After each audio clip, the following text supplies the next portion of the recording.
안녕하세요. 저는 일산에 사는 60대 중반의 여자입니다. 노후에 편히 보낼 생각만 하고 있던 제게 지금 이게 무슨 일인가 싶습니다. 여러분들은 혹시 믿는 도끼에 발등을 찍혀본 적이 있으신가요? 저는 단 한 번도 며느리에게 시집살이 시켜본 적이 없다고 자부할 수 있는 사람이에요. 그렇게 딸처럼 생각한 며느리에게 크나큰 실망감을 느끼게 되었습니다. 가족을 믿은 죄밖에 없는 제게 이 세상은 너무 가혹하네요.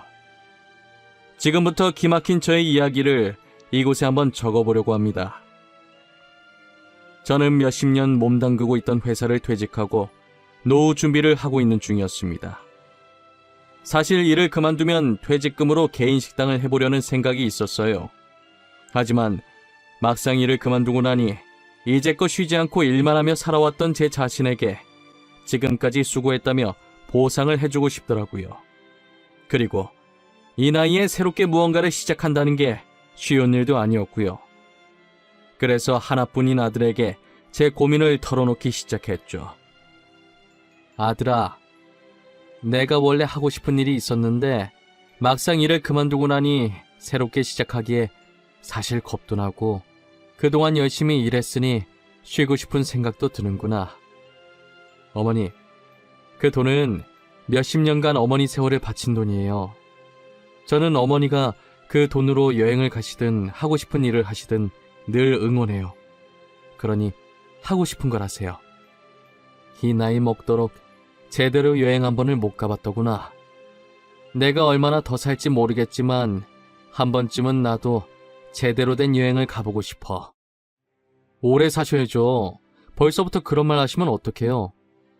제가 어머니 모시고 다녔어야 하는데 저 사는 것도 바빠서 어머니를 챙기지 못했네요. 죄송해요. 뭐가 죄송해. 이렇게 말썽 한번 안 피우고 바르게 자라준 것만으로도 효도한 거지. 나 혼자 키웠어도 너가 알아서 다 하니까 하나도 안 힘들었어.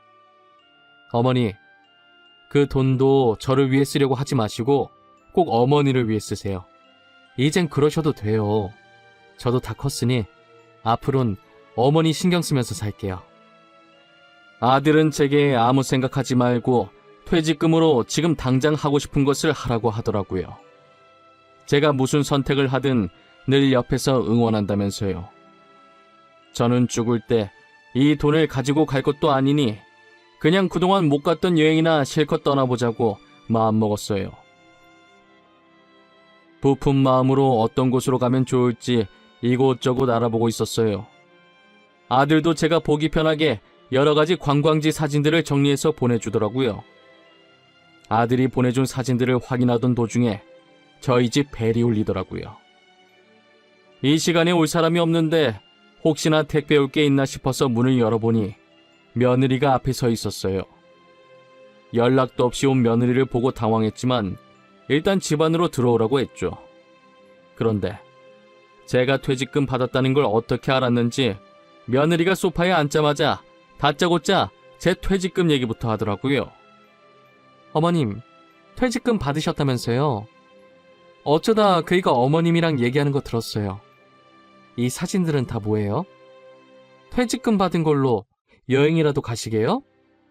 맞아. 이제 나도 일할 만큼 했으니 남은 인생은 좀 쉬려고. 그런데 왜? 무슨 일로 아침 대바람부터 우리 집까지 온 거야? 다름이 아니라 저희 아빠 사업이 좀 어려워서요. 혹시 어머님 퇴직금을 아버지 사업에 조금 보태주실 수 있나 했어요. 내가 이때까지 사돈 어른 사업에 많이 보태줬지 않니? 최근까지도 보태줬던 걸로 기억하는데 또 사업이 어려워진 거예요? 네, 이번 고비만 잘 넘기면 될 것 같은데 어떻게 안 될까요? 지금 많이 급해서 어쩔 수 없이 어머님께 부탁드리는 거예요. 이번엔 나도 보탤 수가 없겠는데 퇴직금은 노후를 위해 놔두고 싶어. 도움 주지 못해 정말 미안하구나. 나도 여윳돈을 가지고 있어야 할 나이인지라.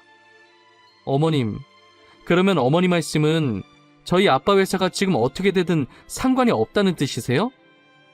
가족끼리 힘들 땐 서로 돕고 살아야 하는 거 아닌가요? 내가 이제껏 안 도와준 것도 아니고 사돈 어른 사업 힘들 때마다 내가 돈 줬던 건 기억 안 나니? 너무 많아서 사돈 사업에 내가 보탠 돈이 얼마인지도 모를 지경이구먼. 이번이 마지막이에요. 정말 다시는 부탁 안 할게요. 저도 오죽급하면 이러겠어요.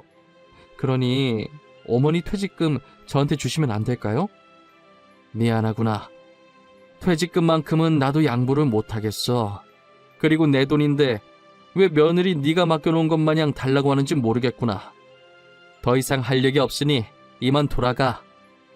돈 빌리러 온 주제에 가족끼리 돕고 살아야 한다면서 적반하장으로 나오는 며느리를 보고 단호하게 안 된다고 하고 돌려보냈어요. 그리고 저는 아들에게 며느리가 왔다 갔던 사실을 말했죠.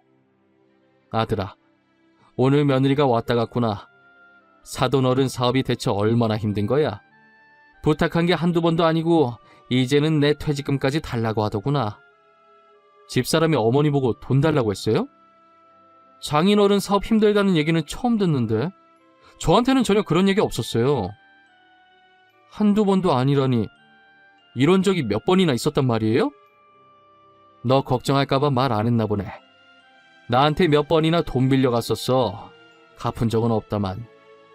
가족끼리 돈 문제로 왈가왈부하는 게 아닌 것 같아서 나도 그냥 넘어갔었지. 어머니, 돈 문제는 가족끼리 더 깔끔히 해야 하는 거예요. 일단 제가 집사람한테 얘기해 볼게요. 어머니는 퇴직금 보탤 생각 하지 마세요. 장인어른이 힘드신 건데 보태도 제가 보태야죠. 이 일로 며느리랑 아들이 심하게 싸운 것 같았어요. 며느리한테 전화가 왔는데 잔뜩 흥분한 목소리로 제게 말을 하더라고요.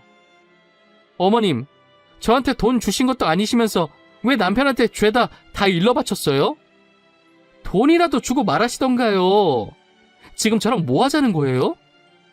어머, 얘 말하는 것 좀 봐. 내가 이때까지 너가 부탁할 때마다 줬던 돈은 생각 안 하니? 이제껏 아무 말 안 하다가 오늘 한번 말했다고 이딴 식으로 말을 해? 시애미 알기를 개똥을 하는 거야 뭐야? 아까부터 전에 줬던 돈 타령하시는데 제가 돈 받을 때마다 어머님께 고맙다고 했었잖아요. 그럼 된 거 아니에요? 왜 계속 예전 얘기를 하세요? 고맙다고 말하면 끝나는 거니? 그냥 준 돈이야? 빌려준 돈이잖아. 애당초에 돈을 빌렸으면 갚아야지. 가족이라 돈 돌려받을 생각 안 하고 있었는데 괘씸해서 안 되겠어. 너 그 돈 다시 다 갚아. 알겠어? 가족이라 돈 돌려받을 생각 안 하고 있으셨다면서요. 이제 와서 갚으라고요? 어머님, 저 돈 없어요. 못 갚아요. 내가 너한테 빌려준 것이지 그냥 준 거 아니었어. 갚을 돈도 없으면서 도대체 돈을 왜 빌리는 거야? 더 이상 너랑 말 섞기도 싫고 얼굴 마주하기도 싫으니까 갚을 돈만 보내고 다시는 찾아오지 마. 말하면 할수록 자기밖에 모르는 며느리가 정말 꼴보기 싫었어요. 도대체 뭐가 저렇게 당당해서 제게 저런 식으로 말하는 건지 이해가 가질 않았어요. 급기야 저를 돈줄로만 보는 것인가 라는 생각도 들더라고요. 그리고 얼마 후 음료수 한 박스를 들고 며느리가 다시 저를 찾아왔더라고요. 어머님, 제가 그때 말이 너무 심했던 것 같아요. 정말 죄송해요. 저희 아빠 사업이 많이 힘들어서 저도 모르게 예민하게 받아들였던 것 같아요. 아니다. 나도 생각해보니 잘한 건 없는 것 같구나. 나만 입 다물면 됐었는데 내가 괜히 아들한테 말해서 일만 더 키운 것 같아 미안하구나. 지금 저희 아빠 사업이 많이 힘들어요. 제가 어떻게든 꼭 갚을 테니 퇴직금 전부는 아니더라도 조금만 빌려주시면 안 될까요? 정말 부탁할 곳이 어머님밖에 없어서 그래요. 나는 더 이상 갚는다는 말 안 믿어. 매번 그렇게 빌리고 갚은 적이 단 한 번도 없지 않니? 그래도 일단 생각은 해보마. 그러니 오늘은 이쯤하고 이만 돌아가. 저는 정중하게 부탁하는 며느리를 보고 마음이 약해지려고 했었지만 그간 보였던 행실을 다시 생각해보니 이번에도 안 갚을 게 뻔해서 안 된다고 하고 돌려보냈어요. 며느리가 간 지 2시간 정도 지났을까 아들이 제게 전화를 했더라고요. 다급하게 혹시 며느리가 또 제게 찾아가지 않았냐고 하면서요. 어머니, 혹시 오늘도 저희 집사람 찾아갔어요? 가서 또 돈 달라는 얘기 하던가요? 저희 싸울까봐 걱정돼서 숨기지 말고 괜찮으니까 저한테 솔직하게 다 말씀해주세요. 그게 아까 아침에 찾아오긴 했어. 음료수 한 박스 들고 죄송하다고 사과하더라고. 사돈어른 사업 때문에 걱정이 돼서 그런 건지 살도 좀 빠진 것 같고. 혹시나 하는 말인데 다음에도 저희 집사람 돈 얘기 꺼내면 절대 빌려주지 마세요. 알겠죠? 다른 데 투자해서 돈 없다고 대충 거짓말하고 돌려보내세요. 도대체 무슨 일이야? 나한테 설명을 해줘야 나도 거짓말을 하든 말든 하지. 무턱대고 거짓말하기엔 좀 그렇지 않니? 아니 그게 집사람이 하도 어머니를 찾아가길래 제가 장인어른께 전화를 드렸었거든요. 사업이 얼마나 힘드신 거냐고. 집사람이 지금 계속 어머니한테 찾아가서 돈을 빌린다고요. 사돈 어른이 뭐라고 하시던 진짜 사업이 많이 힘드시대? 도대체 얼마나 힘드시다니? 아니요. 정 힘들면 제가 조금 보태드린다고 말하니까 저보고 지금 무슨 소리 하냐고 하시던데요? 장인어른 사업 괜찮대요. 이제껏 휘청인 적이 없으셨대요. 잠시만. 그러면 그동안 며느라기가 빌려간 돈은 뭐냐? 지금까지 나한테 거짓말치고 돈을 가져갔다는 말이야? 도대체 내 돈이 다 어디로 간 거야? 제가 이때까지 집사람이 어머니께 돈 빌린 거 말씀드리니 장인어른은 전혀 모르시는 눈치였어요. 오히려 자기 딸이 돈을 빌렸냐고 저한테 되물으시던데요? 일 커질까봐 제가 잘못한 것 같다고 둘러댔어요. 아들이 직접 알아보니 사돈어른 사업은 전혀 문제가 없었더라고요. 혹시나 마음 약한 째가 또 며느리에게 속고 돈을 빌려줬을까봐 노심초사한 것이죠. 그래서 아들이 사돈어른이랑 전화를 끝마치자마자 바로 제게 전화를 한 것이에요. 저는 지금까지 며느리가 가져갔던 제 돈의 행방이 제일 궁금했어요. 그동안 며느리는 사돈어른 사업 핑계대고 제 돈을 빼돌려서 본인 사치하는 데 썼더라고요. 모든 사실을 알게 된 저는 곧바로 며느리를 저희 집으로 오라고 했어요. 그동안 내가 사돈 사업에 보태라고 줬던 돈들 다 어디다 갖다 썼니? 험한 꼴 보기 전에 사실대로 말하는 게 좋을 거야. 어머님, 갑자기 무슨 말씀이세요? 당연히 저희 아빠 사업에 보태드렸죠. 제가 사업 때문에 빌린 돈을 감히 어디다 쓰겠어요? 역시 사실대로 말 안 할 줄 알았어. 사돈어른 사업이 휘청이기는커녕 이때까지 내 돈 받아가서 너가 사치하는 데 썼다며? 아니, 그걸 어떻게... 어머님, 며느리가 돈 좀 쓸 수도 있지. 가족끼리 진짜 왜 그러세요? 그냥 딸 같은 며느리 용돈 주셨다고 생각하시면 안 되는 거예요? 너가 그냥 돈 달라고 한 게 아니잖아. 그리고 잘못은 지가 해놓고 어디서 큰 소리야? 정말 다시는 너를 보고 싶지 않구나. 앞으로 어떤 이유에서든 우리 집에 올 생각하지 말거라. 제가 다 알고 있다고 하자 처음엔 당황해하는 것 같더니 이내 다시 표정을 바꾸고 그럴 수도 있는 거 아니냐며 달려드는데 정말 온몸에 소름이 끼치더라고요. 저는 100번 이해해서 그래도 가족이니까 그냥 용돈 줬다는 셈치고 넘어가려고 했어요. 며칠 뒤 아들에게 전화 오기까지만 해도 돈을 받지 않겠다던 제 생각에는 변함이 없었죠. 아들은 며느리가 제게 거짓말해서 돈을 받고 그 돈으로 사치하는 데 썼다는 걸 알아낸 후부터 어딘가 좋지 않은 느낌을 받았다는 거예요. 그래서 어디에 썼는지 알아보기 시작했고 며느리 카드 거래 내역을 보다가 다른 남자와 바람을 피고 있는 중이라는 사실을 알게 된 것이죠. 아들은 그런 며느리에게 오만정이 다 떨어지고 머리끝까지 분노했더라고요. 저도 배신감에 화가 나긴 마찬가지였어요. 아들은 한 달간 며느리를 몰래 쫓아다니며 증거들을 모으기 시작했고 어느 정도 모은 증거 자료를 가지고 이혼 소송과 상간남 소송을 걸었어요. 저는 며느리가 바람을 폈다는 말을 듣고 제 돈이 모조리 며느리의 상간남에게 들어갔다는 생각에 이대로 둬서는 안 되겠다고 제 돈을 되찾아야겠다는 생각이 들었어요. 제 남편이 병으로 세상을 떠나기 전까지만 해도 변호사였거든요. 남편은 제게 모든 일에 증거를 남겨야 한다고, 그래야 손해보며 살지 않는다고 신신당부를 해서 늘 누군가를 만나게 되면 녹음하는 버릇이 생겼었어요.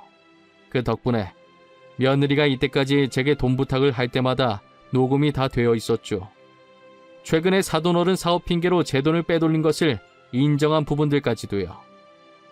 그동안 저와 며느리가 나눈 대화들이 들어있는 녹음본과 아들이 준 며느리 카드 거래 내역서를 들고 사기죄로 고소를 했습니다. 아들은 이용소송 걸었다며 며느리 보고 당장 집에서 나가라고 했대요. 하지만 며느리는 아들이 자신의 불륜 사실을 모르는 줄 알고 있었고 괜히 이번 일로 겁주는 건 줄 알고 나가라는 아들 말에 나가려고 하지 않았대요.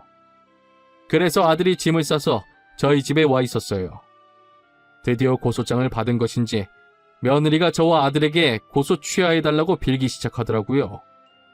어머님, 오빠, 내가 잘못했어.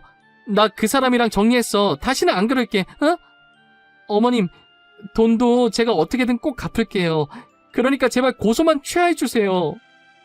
내가 분명 다시는 우리 집 찾아오지 말라고 했을 텐데 내 말이 말 같지 않은 거니? 당장 내 돈 내놓을 거 아니면 절대 취하 못하니까 그런 줄 알아. 오빠, 그럼 이혼 소송만이라도 취하해줘.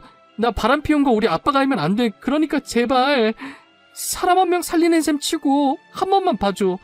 부탁할게. 내가 진짜 잘못했어. 아빠가 알면 나 진짜 죽어. 처음부터 이럴 각오하고 바람 핀 거 아니었어? 들키면 안 됐으면 애초에 이런 짓을 하지 말았어야지. 이런 상황이 올 거라는 걸 예상 못하진 않았을 거 아니야. 안 그래?